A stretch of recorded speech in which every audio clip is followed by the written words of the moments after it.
Hi friends, ఇంక ఇవాళైతే Sunday video రాదు. So అందుకని చెప్పి షార్ట్స్ అయితే పోస్ట్ చేస్తూ ఉన్నాను. ఇంకా సండే కదా, అందరూ చికెన్లు మటన్లు అన్నీ తెచ్చుకున్నారా?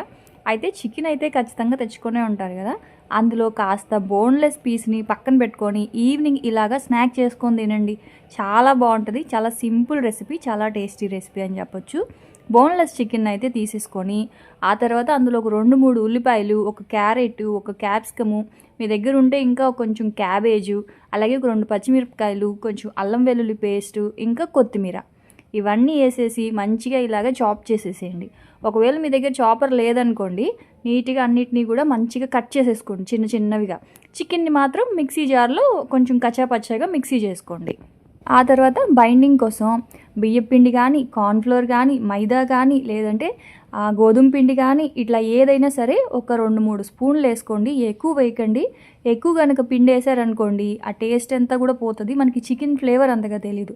జస్ట్ బైండింగ్ కోసం మాత్రమే ఏదైనా ఒక 2-3 స్పూన్లు వేసుకోండి ఒక పావు కేజీ చికెన్కి.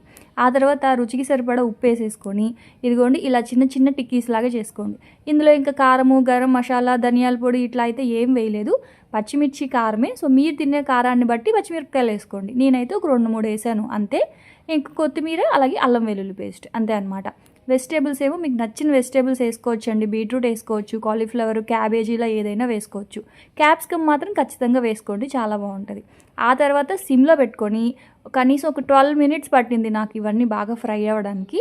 చికెనే కాబట్టి మంచిగా కుక్ అయిపోద్దండి, ఏం డౌట్ పడొద్దు.